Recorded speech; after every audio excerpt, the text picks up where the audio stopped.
எதிர்நீச்சல் சீரியலுக்கான ப்ரொமோவில் பார்த்தீங்கன்னா சாமியாடி மாமா இருக்காரு பார்த்தீங்களா, அதாங்க சாமியாடி மாமா. ஆனால் சாமி வந்து குறி சொல்ல ஆரம்பிக்கிறாப்புல. அதை பார்த்துட்டு பார்த்தீங்கன்னா வெளத்து போகிறாரு நம்முடைய குணசேகரன்.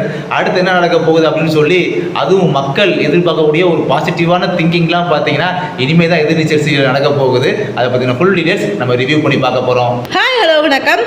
சாமியாடி மாமா சொன்ன வார்த்தையால் வெளத்து போய் உள்ளார் குணசேகரன். தமிழ் சின்னத்திரையில் சன் டிவியில் ஒளிபரப்பாகி வரும் பிரபலமான சீரியல் எதிர்நீச்சல். இந்த சீரியலில் இன்றைய எபிசோடில் நடக்கப்போவது என்ன என்பது குறித்து ப்ரமோ வீடியோ வெளியாகியுள்ளது. இந்த வீடியோவில் குணசேகரன் தர்ஷினிக்கு கல்யாணம் செய்து வைக்க ஏற்பாடு செய்திருக்க ஜனனி போலீஸை சந்தித்து சித்தார்த்தை அவங்களே எங்கேயோ மறைத்து வைத்துவிட்டு அந்த பலியை எம் மேலே போடுறாங்க, எங்களை குற்றவாளியாக பார்க்குறாங்க என்று கூறுகிறார்.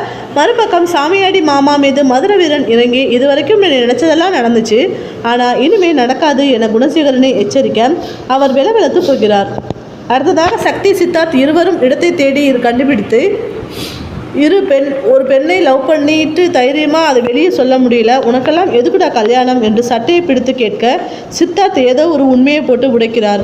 சாமியாடி மாமா சொன்ன வார்த்தையை கேட்ட ரசிகர்களும் அவர் சொன்ன மாதிரியே இனிமே குணசேகரன் நினைக்கிறதெல்லாம் நடக்காமல் இருக்கணும், இந்த சீரியல் பாசிட்டிவாக கொண்டு போனால் நல்லா இருக்கும், பழைய ஃபார்முக்கு வந்துடும் என ரசிகர்களும் கூறி வருகின்றனர்.